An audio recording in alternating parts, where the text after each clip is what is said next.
The cruiser was doomed. The Antioch Space Navy's only battlecruiser was more modern than Commodore James Tecumseh of the Terran Commonwealth Navy had expected, but it didn't appear that either the ship's capability nor her crew's clear competence was going to change anything. The convoy she was supposed to protect was in no better shape. Tecumseh's own Poseidon and Chariot had opened the dance with a salvo of capital ship missiles that had wiped away the ASN's old starfighters in a beautiful and terrible choreographed dance of antimatter explosions.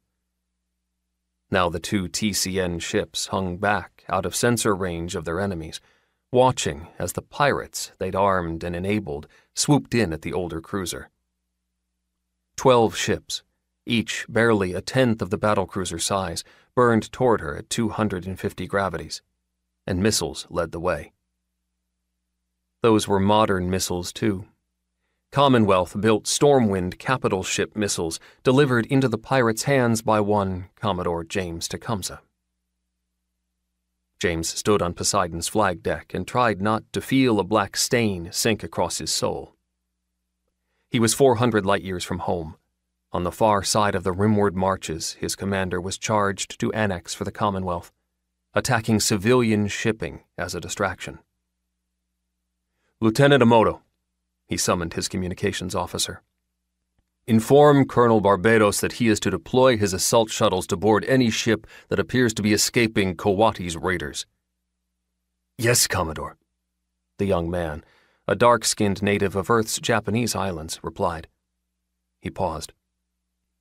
"What about Crusader?" James shook his head, the black braid hanging down the back of his neck swinging heavily. "Kawati's ships are unconventional, but with our missiles and those Federation fighters they've somehow acquired, Crusader has no chance." The Amerindian Commodore told the junior officer. "Pass the orders." He turned his attention back to the main holotank, using his neural implant to layer in more detail than the tank could display. Commodore Kawati had 12 ships, a strange hybrid of sublight gunship and Alcubierre drive warship that needed at least 4 of them to merge together and go FTL. The missiles kept the cruiser occupied, her defensive lasers and positron lances lashing out into space as she tried to thread the fine line between trying to protect her charges and protecting herself. But with 12 different ships, all faster than she was, it was only a matter of time. The only saving grace James could see was that his orders strongly opposed revealing his task group to any ship with an active QCOM, so he didn't need to participate in the murder of a crew defending their citizens himself.